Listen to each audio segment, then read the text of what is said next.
സാമൂഹിക മാധ്യമങ്ങളിലൂടെ ദൃശ്യം പ്രചരിച്ചതിന് പിന്നാലെ യുവാവ് ജീവനൊടുക്കി. കോഴിക്കോട് ഗോവിന്ദപുരം സ്വദേശി ദീപക്കാണ് മരിച്ചത്. ദീപക് ബസ്സിൽ വെച്ച് ലൈംഗിക അതിക്രമം കാട്ടിയെന്നായിരുന്നു യുവതിയുടെ ആരോപണം. തിരക്കുള്ള ബസ്സിൽ വെച്ച് യുവതി ചിത്രീകരിച്ച വീഡിയോ സാമൂഹിക മാധ്യമങ്ങളിൽ പ്രചരിച്ചതിന് പിന്നാലെയാണ് ദീപക് ആത്മഹത്യ ചെയ്തത്. ചങ്ങൈമാർ, ഈ വാർത്ത ഏറെക്കുറെ എല്ലാവരും കേട്ട് കാണുമല്ലോ. ഒരു സ്ത്രീ ഇന്നലെ ബസ് കയറിയിട്ട് കാണിച്ചുകൂട്ട കോപ്രായം മൂലം ഒരു പാവം മനുഷ്യൻ ഇന്ന് ആത്മഹത്യ ചെയ്യേണ്ടി വന്നു. വളരെ സങ്കടം ഉണ്ടാക്കുന്ന കാര്യട്ടാ. ഒരു പാവം വൃദ്ധയായ അച്ഛനും അമ്മക്കും സ്വന്തം മകൻ നഷ്ടപ്പെട്ടു ഒരു സ്ത്രീ കാണിച്ചു കൂട്ടിയ കോപ്രായം മൂലം. ദീപക് എന്നാണ് ആ പാവം മനുഷ്യന്റെ പേര്. ആ പാവം മനുഷ്യൻ ഇന്നലെ ഒന്ന് ബസ് കയറിപ്പോയി. ആ ബസ്സിൽ യാത്രയാണ് ആ പാവം മനുഷ്യന്റെ ജീവൻ എടുത്തത്. ഇതിപ്പോ കുറച്ച് കാലമായി കണ്ടുവരുന്ന ഒരു ട്രെൻഡാണ്. ബസ് കയറിയിട്ട് ഇങ്ങനെ വീഡിയോ എടുത്തിട്ട് സോഷ്യൽ മീഡിയയിൽ അങ്ങിടുക. കുറച്ച് ദിവസം മുന്നേ വേറൊരു പെൺകുട്ടി ഇതുപോലെ വീഡിയോ പോസ്റ്റ് ചെയ്തിട്ടുണ്ടായിരുന്നു. പക്ഷേ അന്ന് ആ പുരുഷന്റെ മുഖം ബ്ലർ ചെയ്തുകൊണ്ട് ആർക്കും ആ പുരുഷനെ മനസ്സിലായില്ല. പക്ഷെ ഇന്നലെ ഈ പെൺകുട്ടി ഉണ്ടല്ല വ്ളോഗ് ചെയ്യും പോലെയാണ് ആ പാവം മനുഷ്യന്റെ മുഖം എല്ലാവരും മുന്നിൽ പ്രദർശിപ്പിച്ചത്. ആ വീഡിയോയിൽ എവിടെയും ഞാൻ നോക്കിയിട്ട് ആ മനുഷ്യൻ ഈ സ്ത്രീനെ അപമാനിക്കുന്നത് എവിടെയും ഞാൻ കണ്ടിട്ടില്ല. അതുമാത്രമല്ല, ഈ സ്ത്രീ ചെയ്ത വീഡിയോന്റെ തായിൽ എല്ലാവരും വന്നിട്ട് ഈ സ്ത്രീനെ തെറിവിളിയാണ്, ഭയങ്കര വിമർശനവും. അത് കഴിഞ്ഞിട്ട് ഈ സ്ത്രീയുടെ ഇന്ന് രാവിലെ വേറൊരു വീഡിയോ ചെയ്ത് ന്യായീകരണവുമായിട്ട് ആ ന്യായീകരണ വീഡിയോയിൽ ഈ പാവം മനുഷ്യനെ പറയാത്തതില്ല. അത് കേട്ടത് മൂലമാണ് ഈ പാവം മനുഷ്യൻ ആത്മഹത്യയെന്ന് ഈ മനുഷ്യന്റെ ഒരു സുഹൃത്ത് വരെ പറഞ്ഞിട്ടുണ്ട്. ആ വീഡിയോ നിങ്ങൾക്ക് എന്തായാലും ഞാൻ കാണിച്ചുതരാം. അതിനു മുന്നേ ഇന്ന് ഈ മരണം അറിഞ്ഞ ശേഷം ഒരു ചാനൽ ഈ സ്ത്രീയെ വിളിച്ചപ്പോൾ യാതൊരു ഭാവവ്യത്യാസവും ഇല്ലാതെ, താൻ കാരണം ഒരാൾ മരണപ്പെട്ടു എന്നുള്ള യാതൊരു സങ്കടവും ഇല്ലാതെ വീണ്ടും വീണ്ടും തന്നെ ന്യായീകരിക്കുന്ന ആ സ്ത്രീയുടെ വോയിസ് ഒന്ന് കേട്ട് നോക്കട്ടെ. ആ വോയിസ് കേട്ടതിന് ശേഷമാണ് എനിക്ക് ഈ വീഡിയോ എന്തായാലും ചെയ്തേ പറ്റൂ തോന്നിയത്. എന്തായാലും ഞാൻ കേട്ട വോയിസ് നിങ്ങളൊന്ന് കേട്ട് നോക്ക്. എന്നിട്ട് നിങ്ങൾ പറ, ഈ സ്ത്രീക്ക് ആ സംഭവത്തിൽ ലേശം കുറ്റബോധം ഉണ്ടോന്ന്. കിരൺ വീഡിയോ ചിത്രീകരിച്ച യുവതിയുടെ പ്രതികരണം കൂടി ഏഷ്യാനെറ്റ് ന്യൂസ് തേടിയിരുന്നു. ശരീരത്തിൽ സ്പർശിച്ചത് ദുരുദ്ദേശത്തോടെയാണെന്ന് ബോധ്യപ്പെട്ടതുകൊണ്ടാണ് വീഡിയോ ചിത്രീകരിച്ചത് എന്ന് യുവതി പറയുന്നുണ്ട്. പയ്യന്നൂരിൽ വെച്ചാണ് ദുരനുഭവം ഉണ്ടായത്. സംഭവത്തെക്കുറിച്ച് വടകര പോലീസിൽ വിവരം നൽകിയിരുന്നു എന്നാണ് അവർ പറയുന്നത്. ഞങ്ങളുടെ പ്രതിനിധി സന്ദീപ് തോമസ് യുവതിയുമായി സംസാരിച്ചു. അതുകൂടി കേൾക്കാം. നിങ്ങൾ യാത്ര ചെയ്യുമ്പോൾ ഉണ്ടായ അനുഭവമാണ് സമൂഹ മാധ്യമങ്ങളിലൂടെ പങ്കുവച്ചത്. എന്തായിരുന്നു സംഭവം? നിങ്ങൾക്ക് ആ ബസ്സിലുണ്ടായ അനുഭവം എന്താണെന്ന് പറയാം. ഞാൻ പയ്യന്നൂർ റെയിൽവേ സ്റ്റേഷനിൽ പയ്യന്നൂർ ബസ് സ്റ്റാൻഡിലേക്കുള്ള ബസ്സിലായിരുന്നു. അത് നല്ല രസമായിരുന്നു ബസ്. അപ്പൊ ഞാനിങ്ങനെ നിൽക്കുന്ന സമയത്ത് എന്റെ മുന്നിലായിരുന്നു ഇയാൾ ഉണ്ടായിരുന്നത്. അപ്പൊ അതിന്റെ മുന്നിൽ നിൽക്കുന്ന ഒരു പെൺകുട്ടിയുടെ മുഖവും ബിഹേവിയറും ഒക്കെ കണ്ടപ്പോൾ എനിക്ക് മനസ്സിലായി ഭയങ്കര ഡിസ്കംഫർട്ട് ആയിട്ടാണ് നിൽക്കുന്നത് എന്നുള്ളത്.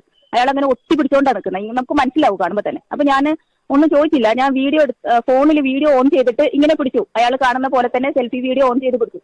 അയാൾ അത് നോക്കുന്നുണ്ടായിരുന്നു. അത് കണ്ടു. ഞാൻ കുറെ നേരം ആ ഫോൺ അങ്ങനെ തന്നെ പിടിച്ചിട്ടുണ്ടായിരുന്നു. ആദ്യം ഞാൻ റെക്കോർഡ് ചെയ്തിട്ടില്ല, പിന്നെ റെക്കോർഡ് ചെയ്തുകൊണ്ട് പിടിച്ചു. അയാൾ കണ്ട സമയത്ത് അയാൾ ഭയങ്കര കൂളായിട്ടാണ്, ഒന്നും ചെയ്തില്ല, അങ്ങനെ നിന്നു.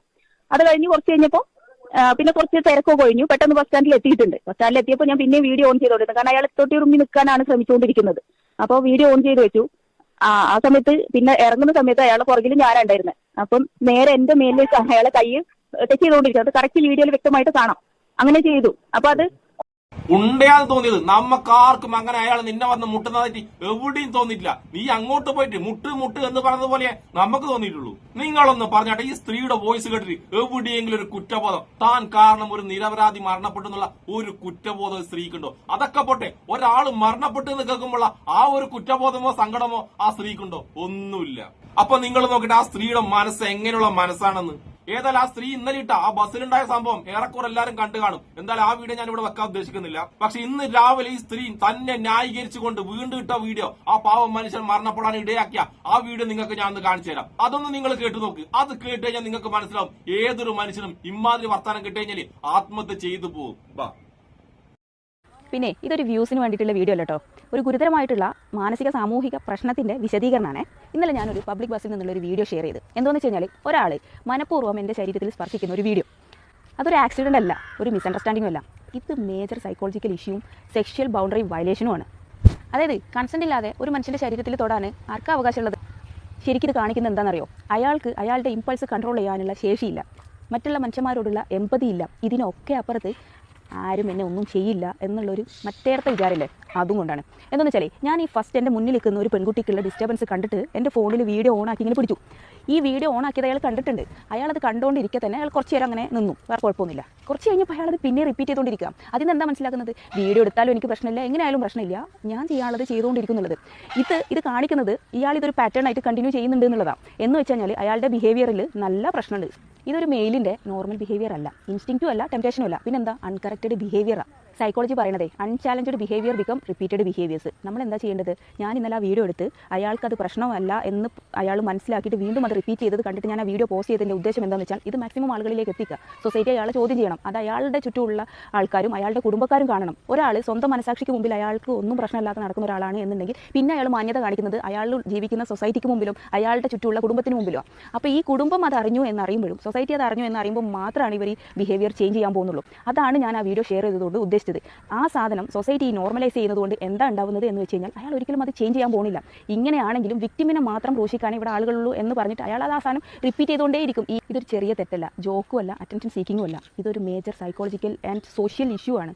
സൊസൈറ്റിയും കുടുംബവും അറിഞ്ഞ് അയാളെ ബിഹേവിയർ, ഇത്തരം ആൾക്കാരുടെ ബിഹേവിയർ തിരുത്താനാണ് ശ്രമിക്കേണ്ടത്.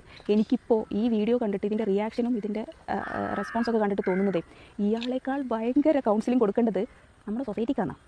സൊസൈറ്റിക്കല്ല കൗൺസിലിംഗ് തരേണ്ടത്. ഒരു നിരപരാധിയെ മനുഷ്യനെ ഇല്ലാതാക്കിയില്ലേ, ആ നിനക്കാണ് കൗൺസിലിംഗ് തരേണ്ടത്. അതുമാത്രമല്ല, ആ പാവം മരണപ്പെട്ടു എന്ന് അറിഞ്ഞിട്ടും ലേശം കുറ്റബോധമോ സങ്കടമോ നിനക്കില്ല. അതിനും കൂടി വേണം നിനക്ക് കൗൺസിലിംഗ് തരാൻ വേണ്ടിയിട്ട്. ആ മനുഷ്യനെ മാനസിക രോഗി എന്ന് വിളിക്കുന്ന നീയൊക്കെ ഉണ്ടല്ല, നീയും നിന്നെപ്പോഴത്തെ കുറെ എണ്ണം ഇറങ്ങിയിട്ടുണ്ട്. അവരാണ് ശരിക്കും മാനസിക രോഗികൾ. ഇനിയും നിന്നെപ്പോലുള്ളവർക്കെതിരെ നിയമ നടപടി സ്വീകരിച്ചില്ലെങ്കിൽ ഈ ദീപക്കിനെ പോലത്തെ ഒരുപാട് പാവം ദീപക്കുമാർ നമ്മളെ സമൂഹത്തിൽ ഉണ്ടാകും. ഇതിന്റെ വേറൊരു പ്രശ്നം എന്താണെന്നറിയാം, ശരിക്കും ബസ്സിൽ ബുദ്ധിമുട്ട് അനുഭവിക്കുന്ന ഒരുപാട് പെൺകുട്ടികളുണ്ട്. ഇനി ആ പെൺകുട്ടികൾ ആ സംഭവം പുറത്തു പറയാൻ പേടിക്കും. അതുമൂലം ശരിക്കും കുറ്റവാളികളായ ഒരുപാട് പുരുഷന്മാർ രക്ഷപ്പെടുകയും ചെയ്യും. അതും കൂടിയാണ് ഈ സ്ത്രീ കാണിച്ച് ഈ കോപ്രായം മൂലം ഉണ്ടാകാൻ പോകുന്നത്. എന്നാൽ ഈ സ്ത്രീ ചെയ്ത രണ്ടാമത്തെ വീഡിയോ ആണ് ദീപക്കിന്റെ ആത്മഹത്യക്ക് കാരണമായെന്ന് ദീപക്കിന്റെ സുഹൃത്ത് തന്നെ പറയുന്ന ആ വീഡിയോ നമുക്കൊന്ന് കണ്ടിട്ട് വന്നാലോ? ബാ. ഒരു വീഡിയോ വന്നാൽ ഫസ്റ്റ് എനിക്കൊരു മെസ്സേജ് ആയിട്ട് ഒരു വീഡിയോ വന്നിട്ട് ഞാൻ പറഞ്ഞിങ്ങനെ ആ പെൺകുട്ടി പുതിയൊരു വീഡിയോ ഇട്ടിക്കണ്. നിലവിലുള്ള വീഡിയോ കൂടാതെ അവളൊരു പുതിയ വീഡിയോ ഇട്ടിക്കണ്. ആ വീഡിയോ ഇട്ടിട്ട് അവൾ തന്നെ സ്വയം പറയാണ് ഞാൻ നിരപരാധിയാണ്, ഇതിങ്ങനെ ഞരമ്പ് രോഗികൾക്ക് ഇങ്ങനെ അസോസിയേഷൻ ഉണ്ടോ അങ്ങനെയൊക്കെ ആയിട്ട് അവരിങ്ങനെ സ്വയം പുകയറ്റി പറയാണ്. ഇത് നിർത്തലാക്കണോ, ഇത് ഇങ്ങനത്തെ പ്രശ്നങ്ങൾ ഇനി ഉണ്ടാവാൻ പാടില്ല എന്നുള്ള അവരൊരു വീഡിയോ തന്നെ. അപ്പോൾ അതിങ്ങനെ എൻ്റെ കയ്യിൽ വന്നാൽ ഞാനത് നോക്കിയിട്ട് വരില്ല. ജസ്റ്റ് ഒന്നിങ്ങനെ ഫസ്റ്റ് കുറച്ച് നോക്കിയാൽ തന്നെ അത് നോക്കിയാണ് ഞാൻ അങ്ങനെ പറഞ്ഞത്. ഇപ്പം ഇങ്ങനെ ഒന്നും കൂടി വന്നിരിക്കുന്ന ഒരു വീഡിയോ ഞാൻ കണ്ടിട്ടില്ല. ഞാൻ ജസ്റ്റ് ഇങ്ങനെ നോക്കിയാൽ കണ്ടാണ് ഇങ്ങനെ ആ വിഷയം തന്നെയാണ് ചർച്ച ചെയ്യുന്നത്. അപ്പോൾ ഓൻ പറഞ്ഞാൽ വീഡിയോ ഒന്നും കൂടെ അയക്കുന്നത്. ഞാൻ പറഞ്ഞ വീഡിയോ ഞാൻ അയക്കുന്നില്ല, നമുക്ക് രാവിലെ സംസാരിക്കാമെന്ന്. അപ്പോൾ അവൻ പറഞ്ഞ എല്ലാവരും അയക്കടാ, ഞാൻ ജസ്റ്റ് ഒന്ന് കാണാനുള്ളൂ, എനിക്ക് അതൊന്നുമില്ല. അപ്പോൾ അങ്ങനെ പൊതുവേ നമ്മൾ സംസാരിക്കുന്ന രീതി തന്നെ ഉള്ളൂ, വേരിയേഷൻ ഒന്നുമില്ല. അപ്പോൾ ഞാൻ ഓക്കെ എന്നാണ് ഞാൻ അയച്ചു കൊടുത്തത്. ആ വീഡിയോ ഇട്ടുകൊടുത്ത് പിന്നെ അതിൻ്റെ റിപ്ലൈ ഒന്നും വന്നിട്ടില്ല. കണ്ടോ, ആ രണ്ടാമത്തെ വീഡിയോ കണ്ടതിന് ശേഷമാണ് ആ പാവം പൂർണ്ണമായും തകർന്നത്. നിങ്ങൾ കേട്ടില്ലേ ആ രണ്ടാമത്തെ വീഡിയോയിൽ ആ സ്ത്രീ പാവം മനുഷ്യന് എന്തൊക്കെ വൃത്തികേടാണ് പറയുന്നതെന്ന്. അതുപോലെ വാക്കുകളുണ്ടല്ലോ ഒരു സാധാരണ പാവപ്പെട്ട മനുഷ്യന് താങ്ങൂല. ഞാൻ അറിഞ്ഞിടത്തോളം ആ മരണപ്പെട്ട ദീപക്കിന്റെ സുഹൃത്തുക്കളായാലും ശരി, കുടുംബക്കാരായാലും ശരി, നാട്ടുകാരും ഒക്കെ ആ മനുഷ്യനെ പറ്റി നല്ലതേ പറഞ്ഞുള്ളൂ. ഇതുപോലൊരു വൃത്തികേട് ആ പാവം ചെയ്യുന്നു ആരും പറഞ്ഞില്ല. അത്രയും മാന്യനായ ഒരു ചെറുപ്പക്കാരനായിരുന്നു മരണപ്പെട്ട ഈ പാവം ദീപക്ക്. പക്ഷെ മാനസിക രോഗം ബാധിച്ച ഒരു സ്ത്രീ മൂലം ഒരു പാവപ്പെട്ട അച്ഛനും അമ്മക്കും ആകെ ഉണ്ടായിരുന്ന ഒരു മകൻ നഷ്ടപ്പെട്ടു. ഇനിയൊരു പാവം മനുഷ്യനും ദീപക്കിന്റെ അവസ്ഥയും ദീപക്കിന്റെ പാവപ്പെട്ട അച്ഛനമ്മമാരുടെ അവസ്ഥയും ഇല്ലാതിരിക്കട്ടെ. അപ്പനെ ഇഷ്ടപ്പെടുന്ന എല്ലാവർക്കും ഒരു സങ്കടത്തോടു കൂടിയുള്ള സുലാൻ.